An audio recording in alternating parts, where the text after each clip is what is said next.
সত্যি নবী মোহাম্মদ সাল্লাল্লাহু আলাইহি ওয়াসাল্লাম এর দাসী কনকিউবাইন বা যাদের ডান হাত অধিকার করেছে বা মালাক্কাত আয়মানুকুম ছিল, এবং তিনি তাদের সাথে যৌন সম্পর্ক সহবাস করতেন। নাউজুবিল্লাহ মিন জালিক।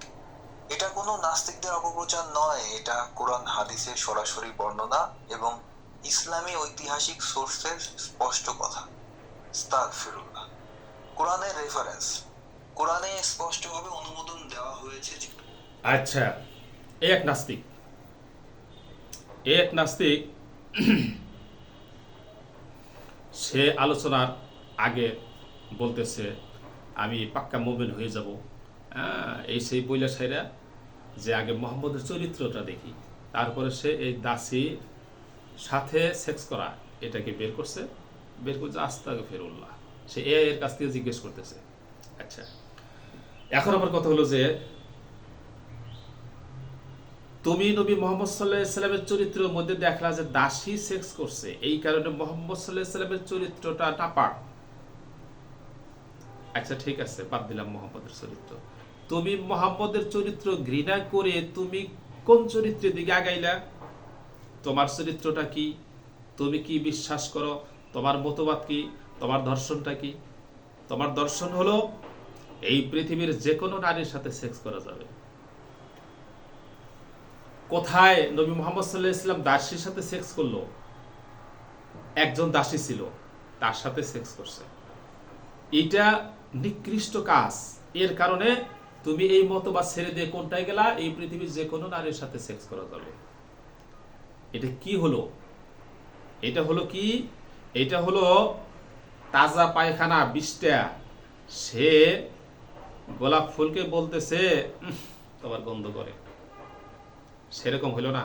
তাজা পায়খানা 20টা, সে গোলাপ ফুলকে ঘৃণা করলো, তোমার দুর্গন্ধ ছড়াইতেছে তোমার থেকে। এটা যেমন একটি বাস্তব অসত্য কথা, পৃথিবীর মধ্যে আসতে নিকৃষ্ট নোংরা অসত্য মিথ্যা কথা আর হতে পারে না, তোমার এই কথাটাও ঠিক তেমনি নোংরা জঘন্য একটি কথা, বেয়াদব কথাকার। রাসূল সাল্লাল্লাহু আলাইহি ওয়াসাল্লাম দাসীর সাথে সেক্স করছে, দাসীকে এটা রাসূল সাল্লাল্লাহু আলাইহি ওয়াসাল্লামের যুগে থেকে শুরু হয়েছে নাকি আগের যুগের থেকেই? হেই বেয়াদব কথাকার, মূর্খ কথাকার। দাসী তো আগের যুগ থেকে চলে আসতেছে। এটা কি নবী মোহাম্মদ সাল্লাল্লাহু আলাইহি ওয়াসাল্লামের যুগ থেকে শুরু হয়েছে? নবী মোহাম্মদ যদি সেটা চালু করতেন তাহলে একটা কথা ছিল, তা তো না। এটা তো আগের যুগ থেকে চলে আসতেছে। হতবাগা, এগুলো হলো হতবাগা। জাহান্নামের আগুন এদের জন্য, জাহান্নামের মালিক দারোগা শুধু প্রজ্বলিত করতেছে, আসো আসো আসো, ওয়েলকাম জানাইতেছে, আসো আসো আসো। অপদার্থ কোথাকার। নবী মোহাম্মদ সাল্লাল্লাহু আলাইহি সাল্লামের চরিত্রের এই কথা বলিস? আমার ভাইরা, এই যে দাসী, একটা কথা বোঝার চেষ্টা করেন। এই দাসী মানে কি? এই যুগের কিন্তু, আমাদের যুগে কিন্তু এখন কিন্তু দাসী নাই। এই যে মানুষের বাড়ি কাজ করে এই বেয়াদব গুলাই, এগুলোকে দাসী মনে করে। এগুলো দাসী না, এগুলো তো কাজের লোক। দাসী হলো যাদেরকে কিনে আনা হয়েছে এবং যুদ্ধে যারা বন্দী হয়েছে। তো এই দাসীর যদি সে নিজে যে মালিক, সে হলো দাসীর মালিক, তো তার দাসীর উপরে মর্যাদা কতটুকু পৃথিবীর ভিতরে, সেই হলো তার কাছে সবচেয়ে বেশি সম্মানী। আল্লাহ তাআলার পরেই দাসীর কাছে তার মালিকের মর্যাদা।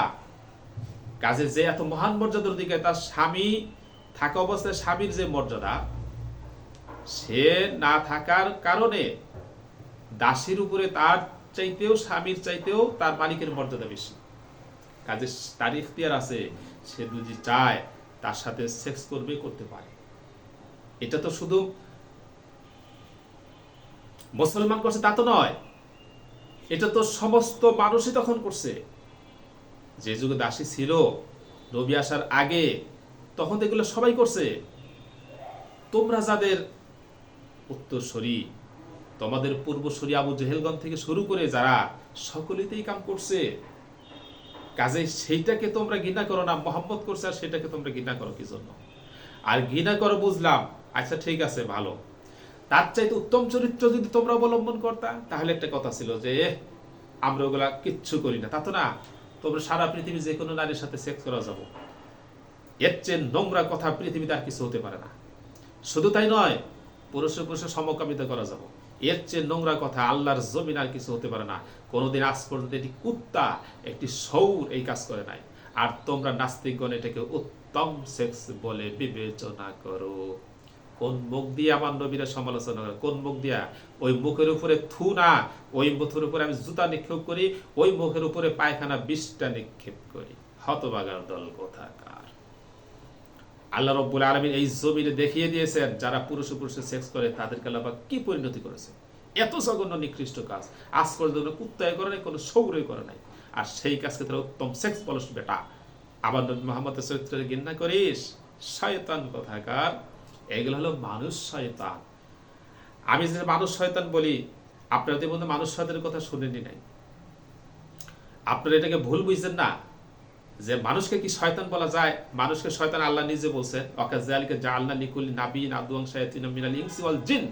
তেমনি ভাবে আমি মানুষ শয়তান আর জিন শয়তানকে নবীদের জন্য শত্রু বানিয়ে দিয়েছি। কথা বুঝছেন না? জিন শয়তান, মানুষ শয়তান। ইবলিস হলো জিন শয়তান, আর তার ছেলেপেলা আছে, এরা হলো জিন শয়তান। আর কিছু হচ্ছে মানুষ শয়তান। আবু জাহেল ছিল মানুষ শয়তান। আবু জাহেল কি ছিল? মানুষ শয়তান। উতবা, সাইবা, মুগিরা, উবাই বিন খলফ এগুলো ছিল মানুষ শয়তান।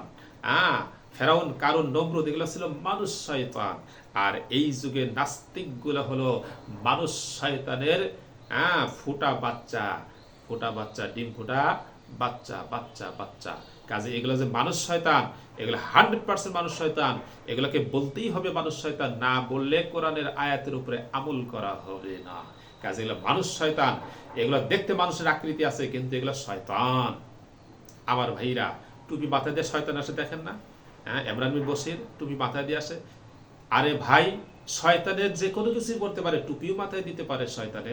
শয়তানে আপনার জুব্বাও পরে আসতে পারে, আবার শয়তান খালি গায়ে আসতে পারে, দাড়ি সাইজেও আসতে পারে। কিন্তু জুব্বা বললে সে মানুষ হয়ে গেল না, সে আল্লাহর ওলি হয়ে গেল না, ও শয়তান। কাজেই এক এক শয়তান এক এক আকৃতি নিয়ে আসবে। আকৃতি যেটাই হোক, কিন্তু কথা থেকে আপনাকে বুঝতে হবে এটা শয়তান।